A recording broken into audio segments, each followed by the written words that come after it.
So when I'm thinking of writing a book now, I am relying like 95% on AI. I would do the ideation like you talked about. I would do the research. I'd also go about doing market research to identify what are the types of listeners or readers these days that would be most intrigued by a book. What is the market asking for? I turn this into a business, right? It would be, hey, we love thrillers, or hey, based on the latest New York Times bestsellers, these are the top 5, and out of those top 5, 3 of them are thrillers. So that would focus me into, let's go deliver a product that the audience wants, right? Because I'm not writing for myself. I don't know if you are, you probably get some joy out of this, but ultimately it's like, we want to get some notoriety maybe you want to get some connections after that, maybe you want some sales. And maybe it's about money. And so that's how I'm kind of leveraging it to then do the ideation.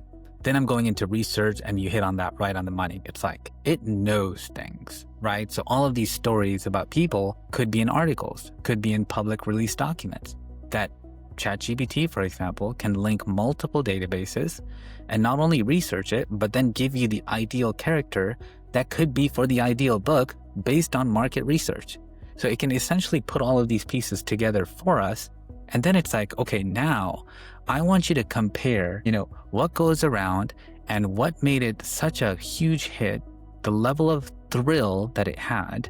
And I want you to recreate that, but then at a 10x level, right? And then I could give that type of task to my agent.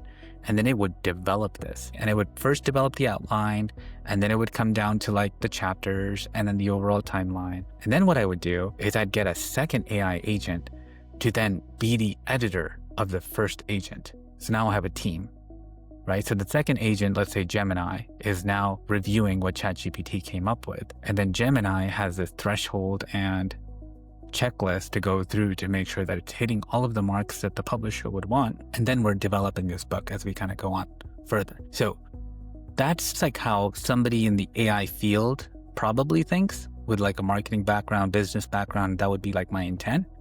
But what is yours? Like, what is your process from now until May, you said? So a lot of what you described as using AI seems, very appropriate. Seems like it would be very productive and helpful. I'm missing a bit of the human element in that, I think. I'm missing the writer. AI use has become a very controversial subject in publishing. But the key thing is you can't have AI go and actually write your chapter for you. So a lot of the ways you describe is great, is brilliant, but you can't have it do the writing. And in fact, for my second book, now that AI has become such a huge thing, my publisher put in my contract that you will not use AI. I forget the wording exactly, but basically you can't use it for the writing of the book itself, which, for me, I wouldn't want to, because my joy is in the writing itself. I mean, my